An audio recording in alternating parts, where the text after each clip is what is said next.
말씀 보도록 하겠습니다. 오늘 말씀은 고린도 후서 4장 7절부터 11절까지 말씀입니다.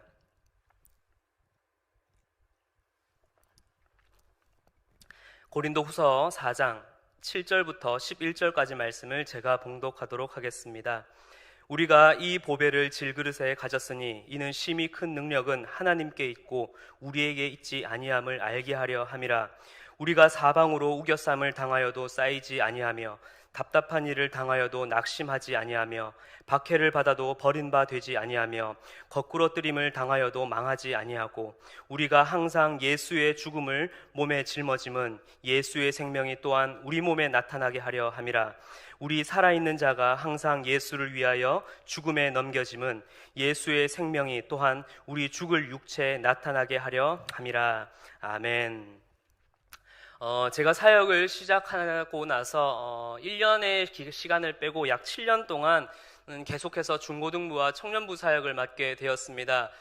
그런데 참 아이러니한 것은 시간이 지나면서 우리의 환경과 우리의 사회는 더욱더 살기 좋아지는 것과 반면 우리 젊은이들의 그리고 우리 청년들의 자존감은 점점 더 낮아지고 있는 것을 볼 수 있습니다.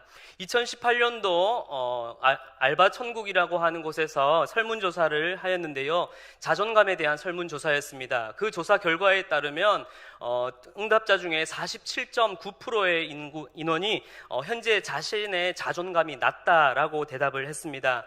단 17%만이 자신의 자존감을 높게 평가하였습니다. 그래서 자신의 자존감이 왜 낮아지는지 그 이유에 대해서도 함께 보았는데요, 1위가 무엇이냐면은 행복해하는 지인들의 SNS를 볼 때 자신의 자존감이 가장 낮아진다라고 고백했습니다. 두 번째로는 바로 가족들의 그 기대에 자신이 부응하지 못할 때 자신의 그 자존감은 가장 낮아진다라고 고백했습니다. 결국 교통과 인터넷 또한 여러 가지 통신 매체들이 발달하면서 더욱더 살기 좋아지는, 또한 더욱더 살기 쾌적한 우리 생활을 맞이하고 있지만 점점점 아이러니하게도 상대적 박탈감과 상대적인 이 열등감을 통하여서 우리의 자존감은, 또한 지금 살아가는 젊은이와 우리의 모든 사람들의 자존감은 더욱더 낮아지고 있는 것을 볼 수 있습니다. 그런데 이 문제는 그저 사회적인 현상으로서가 아니라 바로 이 신앙의 문제까지 고스란히 묻어나오게 되게 됩니다. 믿음으로 살아간다고 그렇게 고백은 하지만 신앙이라는 것 때문에 내 삶 가운데 그리고 내 사회 가운데에 마주하고 있는, 또한 그 세상이 우리에게 요구하고 우리에게 제시하고 있는 그 조건을 맞추지 못했을 때에 세상 사람들로부터 오는 그 비난과 그리고 차가운 그 시선이 도리어 우리의 신앙을 더 회의감을 느끼게, 또 그렇게 움츠러들게 만들고 있습니다. 직장 내에서의 어떠한 진급의 문제, 그리고 어떠한 술자리의 문제, 그리고 가게를 영업하는 것에 대한 문제, 더 작게는 믿지 않는 나의 배우자와 또한 자녀들 간의 그 갈등에서 문제까지 우리의 신앙의 회의감이 밀려오게 됩니다. 결국 그러한 어려움에 놓였을 때 우리는 자신에게 그렇게 묻습니다. 또한 그러한 문제를 가진 청년들이 저에게 찾아와 이렇게 질문을 합니다. 제가 제대로 신앙생활을 하고 있는 게 정말 맞습니까? 제가 열심히 해보려고 하는데 자꾸 쓰러집니다. 넘어집니다. 그리고 상처밖에 남지가 않아요. 너무 힘들어요. 포기하고 싶어요. 그렇게 저뿐만 아니라 우리 모든 교육자들에게, 우리 모든 성도님들이, 또한 젊은이들이 찾아오곤 합니다. 그런데 그들에게 아니야, 더욱더 기도해, 믿음이 부족해서 그래, 말씀 봐, 큐티해, 더 새벽예배 나와봐, 그러면 되지 뭐 라고 하며 일방적인 신앙을 권면하는 것은 도리어 그들에게 준 신앙이 아무런 답을 찾지 못한 채 도리어 그들의 삶의 현장에 더 깊은 회의감 가운데 빠뜨리고 있는 것 같진 않은가, 그렇게 느껴보게 됩니다. 여러분, 세상 속에서 상처투성이가 되어서 자존감은 밑바닥까지 추락된 채 말씀 보면 된다니까 해보자, 그래 기도하면 된다니까 그래 해보자, 그렇게 내 자존감은 떨어지면서 삶 가운데 그래 버티면 되지, 그래 상처가 나도 그냥 참으면 되지, 그렇게 버티는 게 신앙입니까? 그것이 성경에서 말하고 있는 진정한 신앙의 모습입니까? 성경은 믿음의 삶은 그렇게 말하고 있지 않습니까? 네, 당연히 말씀과 기도로 나아가야겠지요. 그런데 성경은 신앙의 자존감이 그렇게 추락되면서까지 상처투성이가 된 채 그렇게 버티는 것이, 세상을 힘겹게 버티며 살아가는 것이 우리에게 신앙이라고 말해주고 있지 않습니다. 이제 우리는 말씀 안에서 다시 우리를 찾길 원합니다. 바로 내가 누구인지, 그리고 내 자신이 존귀한 이유가 무엇인지 우리는 말씀 속에서 다시 발견하길 원합니다. 그렇지 않고는 여전히 떨어지고 있는 이 자존감의 문제 속에 우리는 쳇바퀴를 돌듯 그렇게 실패한 신앙생활 가운데에 멈춰 있게 될 것입니다. 그렇다면 저와 여러분이 여전히 존귀한 이유는 무엇입니까? 한번 따라해 보겠습니까? 우리 영상으로도 함께 따라해 주시면 감사하겠습니다. 첫 번째입니다. 나는 하나님의 형상을 가진 자입니다. 하나님의 형상을 가진 자입니다. 네, 오늘 말씀 속에서 바울은 자신과 자신의 사역을 질그릇으로 표현하고 있습니다. 이 질그릇은 당시에 가장 많이 쓰고 흔히 쓰는 그릇입니다. 그렇다 보니까 이 질그릇이 조금 부서지거나 망가지게 되면은 더 어떠한 미련도 없이 그냥 언제든지 갖다 버릴 수 있는, 그렇게 바꿔버릴 수 있는 그릇이 이 그릇이었습니다. 그런데 바울은 자신과 그리고 자신의 사역을 이 질그릇과 같다고 말하고 있습니다. 그런데 이 질그릇이 가치 있는 이유는 무엇입니까? 바로 그 안에 든 보배, 바로 보물을 가지고 있기 때문입니다. 그렇다면 그 보물은 무엇입니까? 그 보물은 우리에게서 나오거나 우리의 것이 아니라 바로 하나님께서 우리에게 주시는 그 능력이라고 오늘 말씀에서 이야기해 주고 있습니다.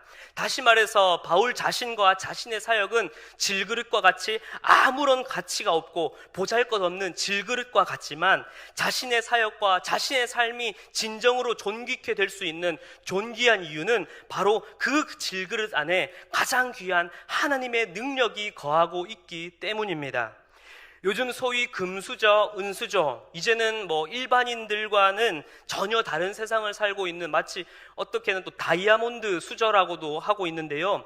그러한 수저도 있다고 합니다. 그렇다면 한번 여러분들의 삶은 어떠한 수저라고 생각되십니까? 금수저라고 생각되십니까? 아니면 흙수저? 아니면은 정말로 플라스틱 일회용 수저와 같은 내 인생이라 평가하고 있으십니까? 낮은 자존감에 대해 상담하는 상담사들이 공통적으로 하는 이야기는, 이 낮은 자존감으로 상담하는 이 내담자가 대부분은 자신에 대해서 묻는 것임에도 불구하고 자신의 답을 내리는 것이 아니라 어떠한 객관적인 기준과 사회에서 바라고 있는, 사회에서 제시하고 있는 그 정답을 찾고자 하고 있다는 것입니다. 즉, 자신이 정의하는 자신의 모습이 아니라 현 사회가 정의하고 또한 제시하고 있는 그 기준에 빗대어 자신을 정의하고 있고, 또한 그 사회가 추구하고 제안하는 것에 합당하게 살아가는 것이 소위 정답이라고 그렇게 생각하고 있다는 것입니다. 세상은 우리에게 끊임없이 상대적인 잣대와 불완전한 기준을 우리에게 들이밉니다. 그러나 우리가 정의되어야 할 것은 지금의 살아가는 사회도, 세상의 사람들 간에 통념되고 있는 그 통념도 아니라 바로 성경에서 우리를 어떻게 이야기해 주고 있느냐가 우리의 기준이 되며 우리의 잣대가 되어야 할 것입니다. 그렇다면 성경에서는 우리를 어떻게 정의하고 있습니까? 바로 우리를 하나님의 형상으로 만든 존재라고 말하고 있습니다. 하나님의 형상이라는 것은 그저 외적인 모습을 닮고 외적인 모습이 갖추었다는 것이 아니라 바로 하나님의 그 성품과 하나님의 속성을 부여받은 자라는 것입니다. 즉, 바로 내 자신이, 그리고 지금 영상으로 예배를 드리고 계시는 우리 모든 성도님들 각자가 바로 이 세상을 만드시고 이 천지 만물을 통치하고 계시는 전지전능하신 그 하나님의 그 놀라우신 그 성품과 속성을 부여받은 자라는 것입니다. 이 사실은 여러분들이 돈을 벌지 못해도, 여러분들이 사업을 망하여도, 여러분들이 취직을 못해도 절대 변함이 없는 완전한 사실이라는 것입니다. 나아가 설령 여러분에게 어떠한 외적인 장애가 있거나 아니면 신체적인 결함이 있다 하더라도, 그 외에 또한 어떠한 이유로 내 자신이 가치 없는 질그릇보다 더 못한 존재처럼 느껴진다 하더라도 그 모습이 여러분들의 인생을, 여러분들의 삶을 정의하지 않습니다. 여러분들이 어떠한 힘듦과 어떠한 어려움이 있든 어떠한 눈물이 있든 여전히 여러분들은 여전히 하나님의 그 거룩하신 그 형상을 입은 자라는 것입니다. 그리고 그 거룩하시고 신실하시고 선하신 그 하나님의 속성과 성품을 부여받은 존재라는 것입니다. 그렇기 때문에 여러분들은 충분히 존귀한 자입니다. 그리고 여러분들의 인생은, 여러분들의 살아가는 오늘의 삶은 충분히 존중받을 만한 삶입니다. 왜요? 당신의 그 삶 가운데에, 우리 성도님들의 그 삶 가운데에 바로 하나님이 함께 하시기 때문입니다. 기억하십시오. 여러분들을 정의하는 것은 질그릇이 아니라 그 질그릇에 담긴 그 보배가 그 질그릇의 가치를 정의하는 것입니다. 두 번째로, 여러분과 또한 저의 삶이 존귀한 이유는 다시 한 번 더 따라해 볼까요? 나는 하나님의 자녀이기 때문입니다. 네, 바울은 오늘 말씀을 통하여 자신이 걸어온 이 고난의 길에 대해서 돌아보고 있습니다. 그 사역에는 날마다 정말로 수많은 고난과 죽음의 위기가 있었습니다. 그런데 오늘 말씀에서 바울은 그 모든 세월을 어떻게 이야기하고 있습니까? 8절부터 이 9절을 제가 조금 시제에 가깝게 읽어드리도록 하겠습니다. 시제를 조금 더 강조해서 읽어드리면 이렇게 읽을 수 있겠습니다. 사방으로 우겨쌈을 당하였습니다. 그러나 쌓이지 않았습니다. 답답한 일을 당했습니다. 그러나 낙심하지 않았습니다. 박해를 받았지만 버림받지 않았습니다. 거꾸로 트림을 당했지만 망하지 않았습니다. 바울이 이러한 고난이 자신의 사역 중에 수도 없이 겪었지만 그 고난에 자신이 넘어지지 않고 쓰러지지 않을 수 있었던 이유는 바로 그러한 고난이 자신의 삶 가운데에, 자신의 사역 가운데 찾아오더라도 바로 하나님께서 여전히 나를 건지시며 나와 함께하고 계신다는 그 사실을 믿었기 때문입니다. 만약 그 고난이 바울 혼자서 오롯이 감당해야 할 사역이라면 바울은 지금의 사역을 절대로 이룰 수 없었고 또한 그 고난을 절대로 이겨낼 수 없었을 것입니다. 바울이 그 모든 고난을 이겨낼 수 있었던 것은 바로 그 7절의 고백에 따라 자신의 모든 사역은 바울 자신에게 있는 것이 아니라, 자신에게서부터 나온 것이 아니라 바로 하나님께 있으며 바로 그 하나님께서 주시는 그 능력이 그 고난을 이기게 하였다라고 바울은 고백하고 있습니다. 그렇다면 이 고백에 따라 바울이 어떻게 이 수많은 고난을 이겨냈는지 7절을 토대로 다시 한 번 더 8절과 9절을 제가 읽어보도록 하겠습니다. 사방으로 우겨쌈을 당하였지만 하나님께서 쌓이지 않게 하셨습니다.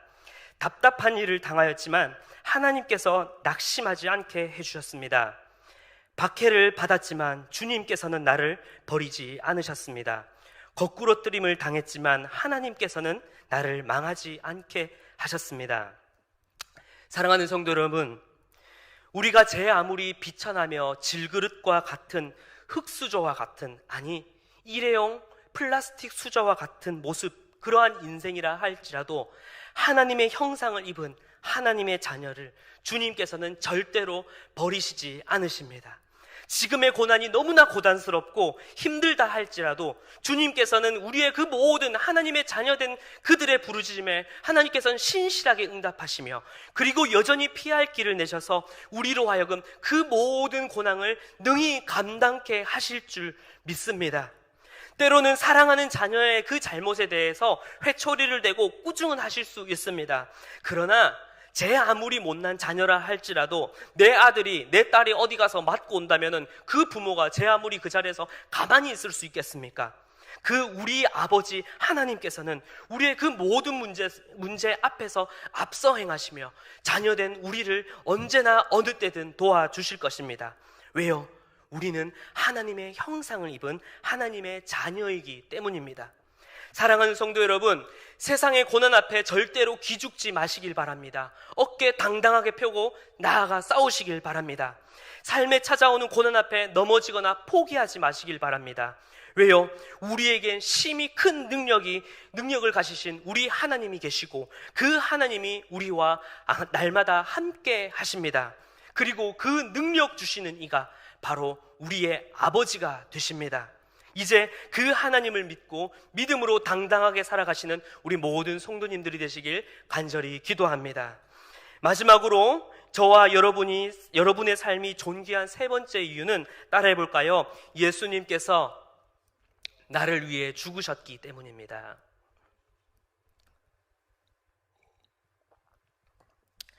바울은 말씀 속에서 예수님께서 겪으신 그 고난과 죽음을 자신의 그 삶과 자신의 사역에 너무나 잘 녹여내고 있습니다.